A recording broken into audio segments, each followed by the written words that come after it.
Hey friends! Welcome to the Drug Prevention Power Hour, where we empower leaders in youth drug prevention. After creating a student-led movement hosting epic drug-free events across the nation, your host, Jake White, dedicated himself to making the prevention field more fun, impactful, and relevant for today's youth. So if you're in education, counseling, public health, prevention, or just a caring adult looking for strategies to protect your kids, we hope you subscribe and learn from every show. Coming to you from Jake White and his team at Vive 18, enjoy this episode of the Drug Prevention Power Hour.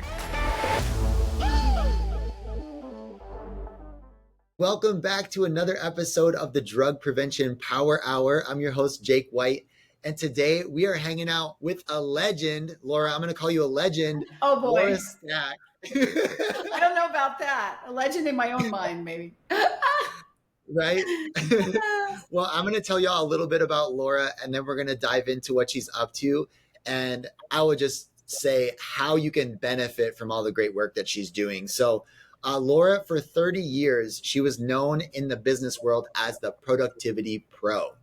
Her career as a keynote speaker, best-selling author of 8 books, and corporate spokesperson came to a screeching halt on November 20th, 2019, when her 19-year-old son, Johnny, died by suicide after becoming psychotic from dabbing high THC marijuana concentrates. She responded by forming the nonprofit Johnny's Ambassadors to educate parents, teens, and communities about the dangers of today's high THC marijuana on adolescent brain development, psychosis, and suicide. And her platform now brings prevention education to drug prevention conferences, community groups, and schools to stop youth marijuana use. Johnny's story has been told in People magazine, the New York Times, the Wall Street Journal, the Epoch Times.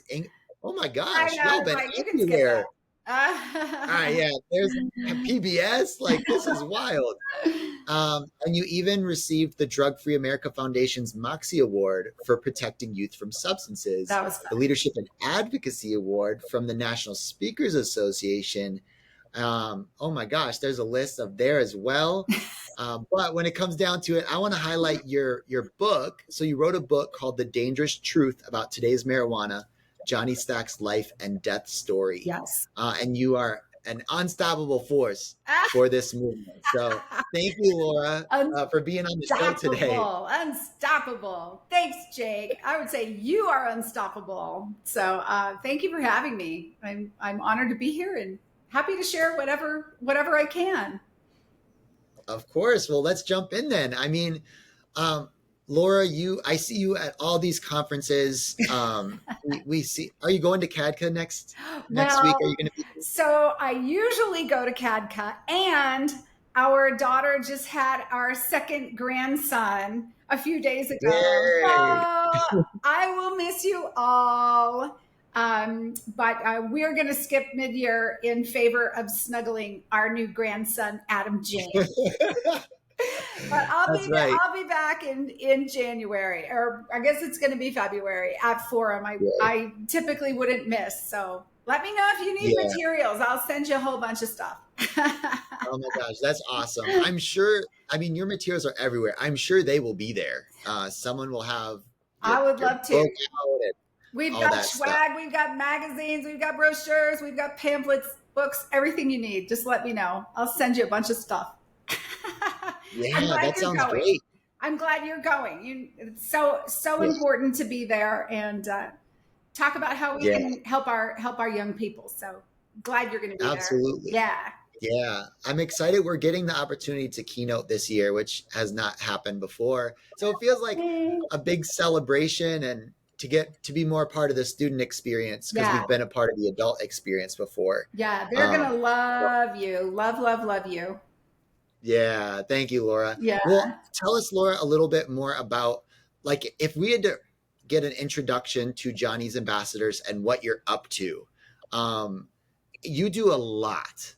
You support people in a lot of ways. So how can you just describe, like, what does Johnny's Ambassadors do and how can schools and coalitions utilize all that you're doing?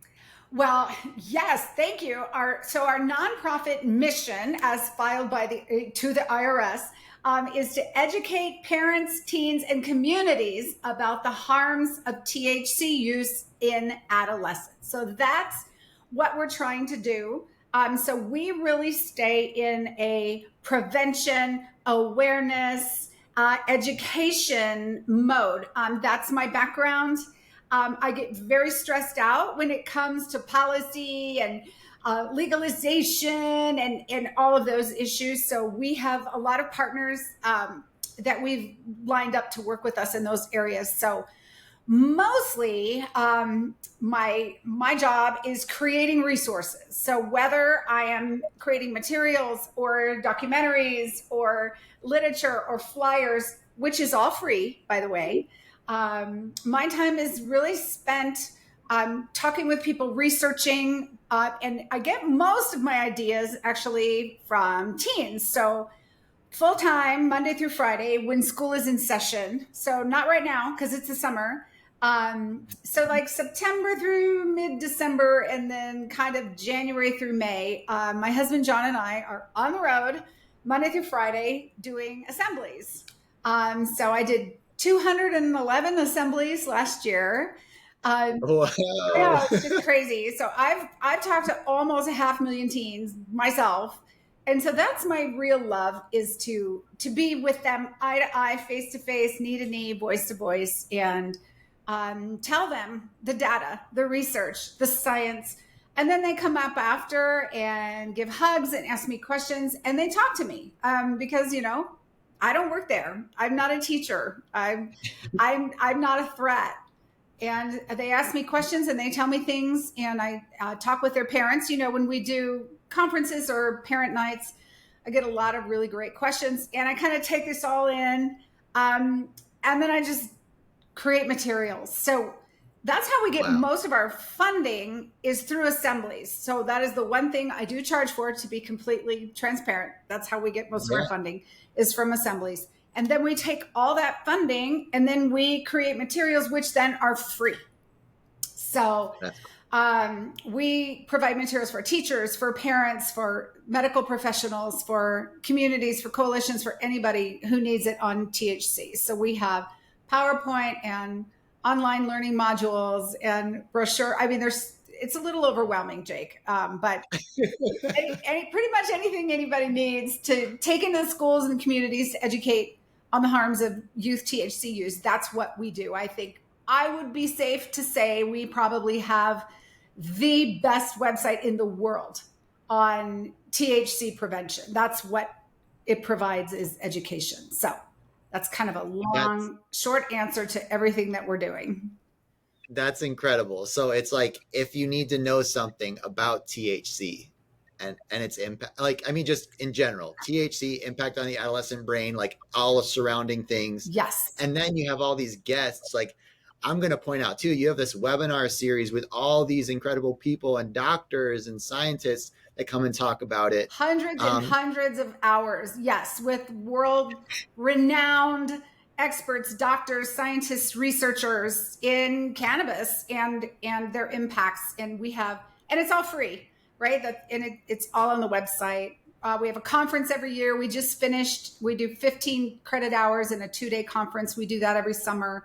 A webinar every month. So it's really a lot, but we really try to just engage people in learning, so that when teens say, God made it, it's harmless, it comes from the ground, it's no big deal, it's safer than alcohol, blah, blah, blah, right? All the things that they say, that you feel prepared to say, well, actually, and there's a lot of mean people out there. There's a lot of trolls, and they're like, oh, reefer madness, rah, and they try to spread a lot of misinformation. And so we really want people to be prepared and armed with the truth and the facts and the science, and to be able to articulate that, and also to share their own stories. That's why we called it ambassadors, right? Because there's only one of you, Jake. There's only one of me, So we need a lot of people who can go out and spread this message. And so we want to teach people and educate them so that they feel comfortable being that advocate, being that voice and talking with teens in a way that they'll relate to, that's not real preachy and don't do drugs, they don't relate to that. Right. we're The thing we tried for like 3 decades and it doesn't work. It doesn't work. No, but they do respond really well to science and data. And I mean, people question, like, it's kind of sciencey. Are you sure you should be doing an assembly that's sciencey, And it's like, they love the science. We teach them CB1 receptors and endocannabinoid systems and anandamide. And I mean, everything about and MRIs. And here's what happens when you take THC. Here's how it makes you high. Here's how it looks in the brain. Here's what it does, and they are riveted, they come up and they'll tell you after the assemblies, thank you. Nobody ever bothered to explain to me why I shouldn't use THC.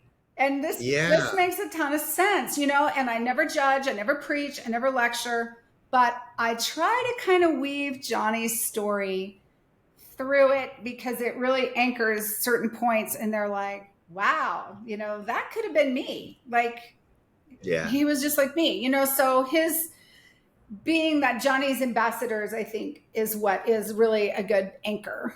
Well, for these people, for these young people. I think what I love about it is you're giving them the science and the information, which is free from judgment or shame or anything else, or even making this a moral issue, because it's not. And we want to simplify it and say it's a moral issue, because then you could have the good people versus the bad people. Right.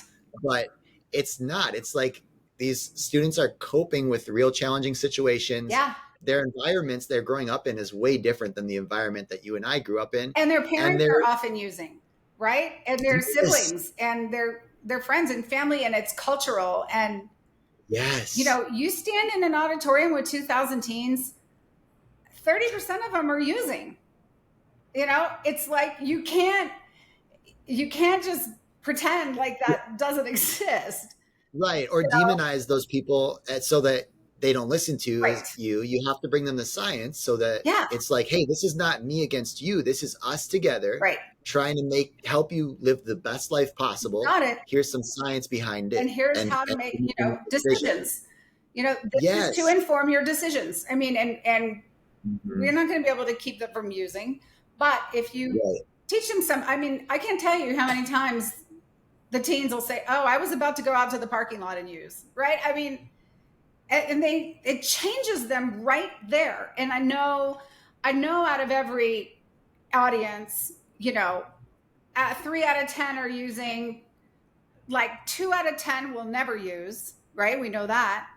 And then half of them are kind of on the fence, and they haven't really decided whether they will or not, so you kind of have to simultaneously talk to these 3 audiences all at once, and to let them know, it's never too late, and it is never hopeless, and there's never a time that you cannot stop. And when you do, here's what you can expect, and it's going to suck for 30 days. And here, and then, but they have to get that messaging and encouragement. You can't just be like, oh, everything, no one's using around here, because they are.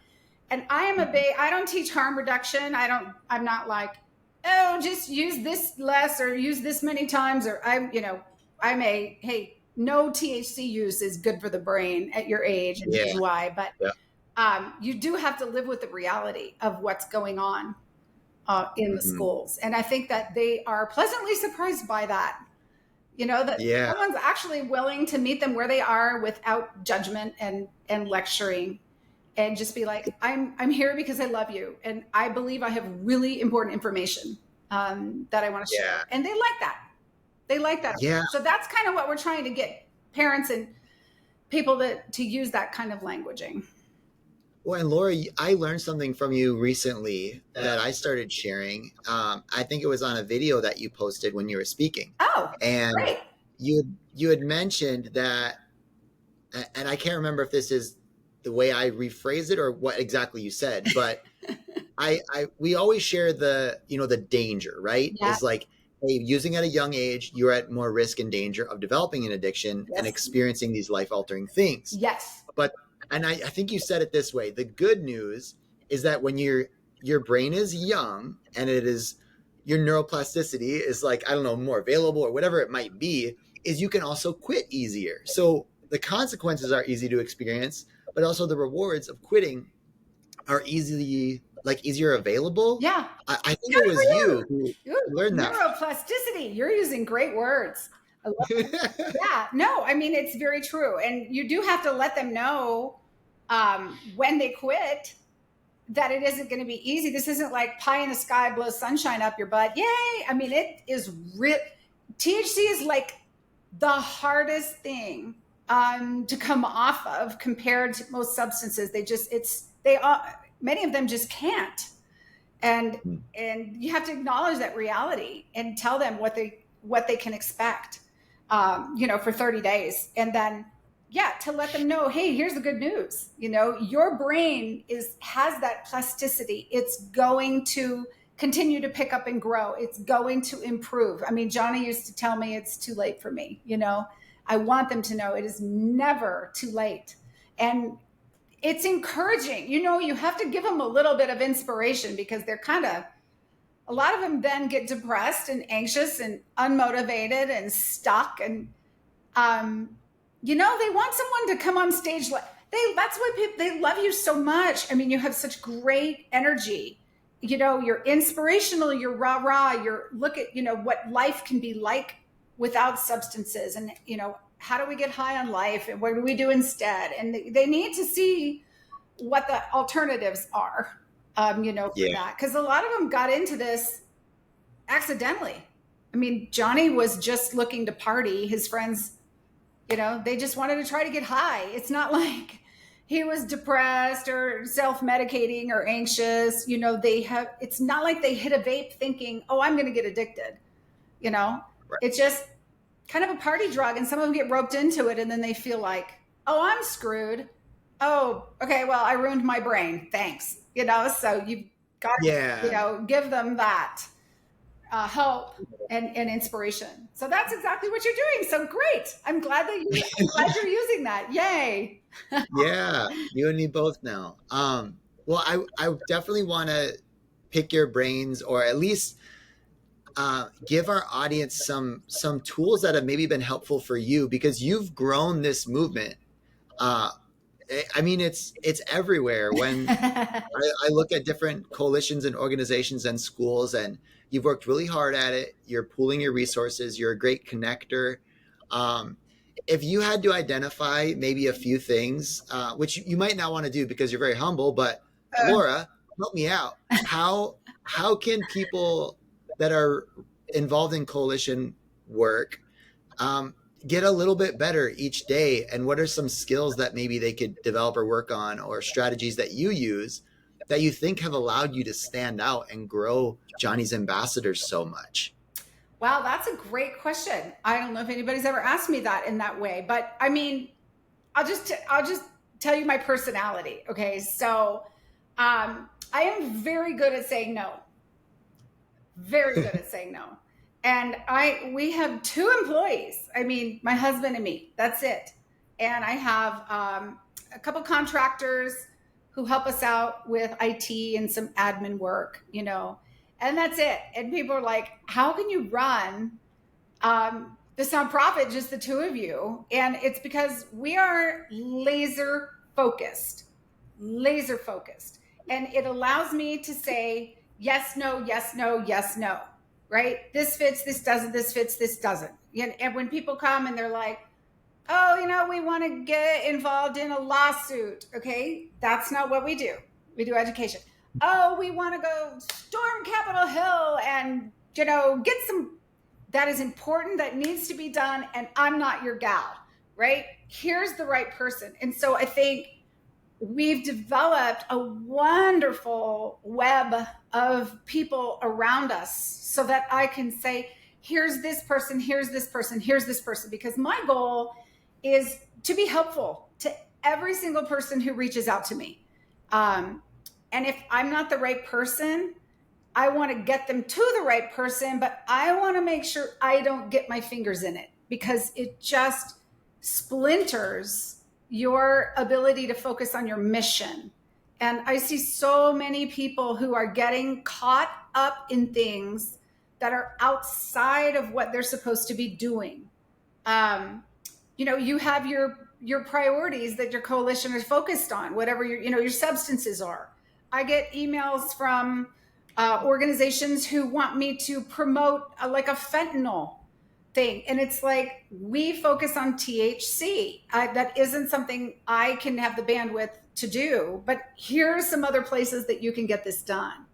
That's why it's really important to have just a great network of people around you. And people like you are referable, and you want to be that person. And the more consistent you are and the more clear you are with what you do and what is your work and what is your expertise and how you brand yourself and how you market yourself. And you have to be crystal clear about how you can help people. And that way they know when they need you, that's how they can find you. I don't know if that makes any sense. I think there's so much gold there. It does make sense. Okay. And I'm thinking of, I'm receiving this, trying to, as a coalition director or somebody that's running one of these grants, and I'm like, hey, I gave you these dollars and now you better make this change. Yeah. And I'm thinking like you, okay, what's my special skill set? And I think the challenge I want to give to our audience is, you have your own unique personality, like Laura, like myself, the strengths that you love to do within the organization, that you need to say yes to those things because you're doing your best work. Time and money well spent, because that's you making changes. And then some of us need to be more unapologetic about asking people for help, because we're not the right person. Just because the work is important doesn't mean that you have to do it. That's right. Because you're going to spend 5 hours, Laura, trying to look up different stuff on opioids, instead of, no, THC is my lane. I've got thousands of hours being the THC expert. Yeah. I'm going to continue being valuable, and I'm going to go into a community and change thousands of lives because I know my craft. And it's not that those things are not important. You're exactly right. Exactly. Yes, alcohol, kills more people than any other substance worldwide. Did I just lose my connection again? We're good. The recording will be great. Okay. Yeah. I mean, nicotine is legal and it can give you lung cancer and kill you, right? I'm not saying that these things are not important, but if I'm feeling frustrated, like, why am I doing this? Why am I spending my time on this? Why am I working on this? I mean, you have to listen to that intuition. It's probably something that you shouldn't be doing. I mean, I have so many great things, and there's treatment, there's interventions, right. And I just have to keep saying, no, we're in prevention, we're in education. So figuring out what those critical things, making sure you have the guidance from your board, from your boss, right, that you know what those critical things are. And it helps finding a network, staying focused, getting referrals out there. All that becomes a lot easier once you're crystal clear on your mission and where you should be spending your time, for sure. Oh, amen. Amen. We need to hear that. And it could be just a reminder, right? Like for me, this is a great reminder. If it's not getting more young people involved in prevention, it's not Vive 18. It's referred out. It's somebody else who's great at that. Or if it's hyper focused on the content, which is why, Laura, you got an email from me a month ago or so saying, hey, they want THC. You got to talk to Laura. That's right. And you have to be that person who's referable, because then you are the expert in that, and if I know that someone needs, a school wants to get a club going, and it's like, hey, I don't do that. You need to call Jake, so it just makes things a lot simpler. And it also just helps you feed your passion.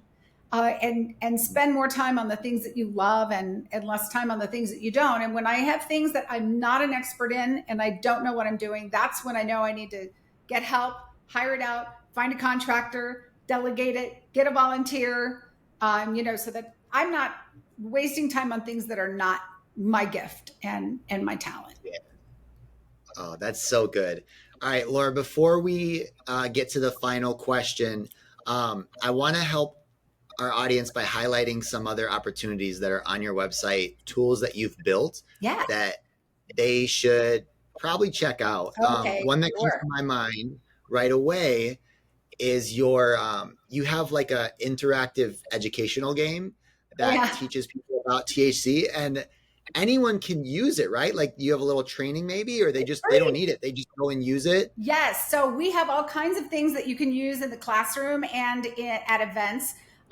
There's a game show that's called Fact or Crap. I know people don't like, but kids say crap. Okay, Yeah. they like the word crap. So we're not going to be like true, false. No, fact or crap, right? So you can yell that out. We have an online THC literacy quiz. We have a Do You Have Cannabis Use Disorder quiz. We have 8 modules of self-paced education that are online. Again, this is free. So you can use this in health class, or if any of the coalitions are going into the schools and teaching prevention modules, they can do these game shows. They can assign it as homework.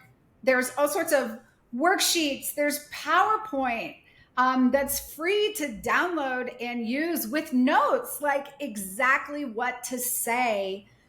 So we've been really purposeful about giving people tools that are, contained and ready to go, that don't take a lot of training, so to speak, all the way to a 1-hour PowerPoint if they want to present an assembly.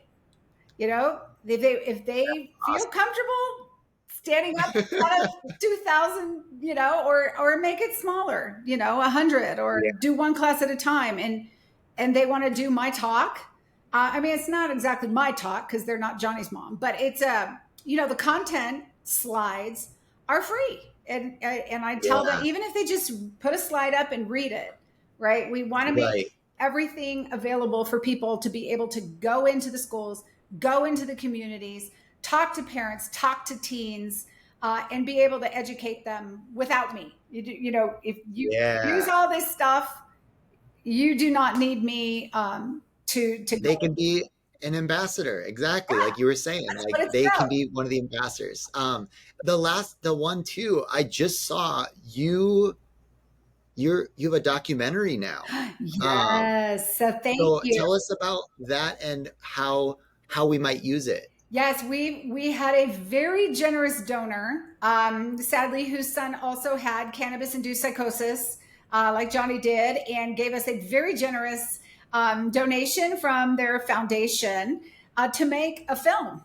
And so we've been working on it for a year, and going out and interviewing some of our parents whose children had cannabis-induced psychosis and recovered, and sharing their stories, like, what is this? How do you know if it's cannabis-induced psychosis? What does it look like? What do you do? How do you recover? Can you improve? And so it's done and it's out, and and it's free, so you can screen it in your community. We've got questions to ask the audience, trailers, different video clips that they can use. So that's johnnysambassadors.org/CIP. So it's under the videos and it's on our homepage. So that's really exciting. But we have posters, we have graphics, we have worksheets, we have so many materials, it can be a little overwhelming. So what I always do is just tell people, email me, tell me what you're trying to do, and I will get you all the materials so that you can go out and provide education, whether it's parents, children, community, whatever you need. And we can also send them things. We have a beautiful 16-page glossy workbook on THC that we ship by the thousands to send out, and for schools, for fairs, health fairs, whatever they need it for. Wow. So that's incredible. That is incredible. Oh my gosh. Well, yeah, I'll share Laura, those links with you for the documentary. I would love to get that out to folks. Thank you. Yes, I'll put it on our page. So if you're listening, all our episodes get published on vive18.com/podcast. or you can look at the show notes. The links will go on there if you're listening on Apple or Spotify or something. So I'll include those there, Laura. Nice. And then, Laura, is there anything else? I mean, I feel like we talked about a lot, but the listeners, again, we're educators, we're prevention pros, nonprofit organizations. Anything you want to leave us with that we haven't chatted about, or any final words of encouragement that you can think of, and then we'll say goodbye. I mean, mine is going to be around THC. And I think this is just such an insidious substance because it's so misunderstood. I mean, everybody knows one pill can kill. I mean, everybody knows you can die from alcohol poisoning, right?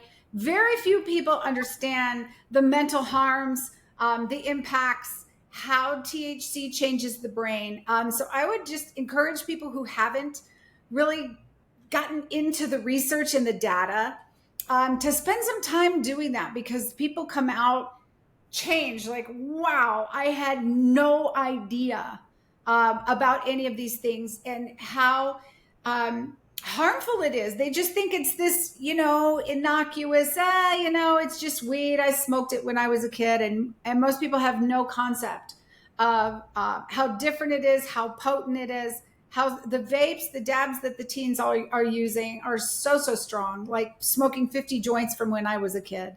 So it just, please take the time, to get educated around this topic. If it isn't high on your list, everybody's looking at fentanyl. So I just sometimes feel like THC is kind of that ugly stepsister that gets passed over and people don't spend as much time on it. But I really think it's just a silent epidemic. It's just taking over our kids, their lives. And if it takes another 70 years before people realize how addictive and damaging it is, I mean, we are going to lose generations of young people to mental health issues, to depression, anxiety, psychosis, bipolar, schizophrenia. What we're seeing is very scary. And so, not that it's guaranteed to be safe for adults, but it's especially damaging for young people. So please give it a look, if you're really not that focused on THC. And I would love to do anything in my power to give you tools and help you with your education so that you feel comfortable going out and being that ambassador and talking about the harms. So that's always my big sales pitch. It's like everybody wants to talk about everything else except marijuana, THC, cannabis. So I'd love to, that's why I'm here. You're not bothering me. I'd love to serve in any way that I can. Oh, that's amazing. Thank you, Laura. Yeah. And for everyone listening, like, y'all know that the industry is pouring all this time and all this money and telling our kids that it's going to solve all these problems. Oh, yeah, it actually creates for them. Oh my gosh. And so the fact, Laura, that you are being so intentional with your talents, your time, and your money to fight, and you're inviting us all in, I'm telling you, if you're listening to this, go to johnny'sambassadors.org right now, like put it on the top of your browser and make a little like a folder that you can get to anytime. Yes. Share it with your email lists. Use the programs because it's free. It's available for you. And Laura, keep doing the amazing work. And for those listening, please keep up the amazing work. You don't always get to see the fruit from it, but it is happening and you're planting seeds and we're always better together. So thank you for being a part of the team. And we will see you all next Monday for another episode of the Drug Prevention Power Hour. Woo! See ya. Thank you. Thanks, Jake. Appreciate you. Thanks for listening to this episode of the Drug Prevention Power Hour podcast. If you love the show, make sure to leave a review and share what you've learned. And if you need help reducing substance use among youth by educating and engaging students in prevention, visit vive18.com for more information, tools, and resources.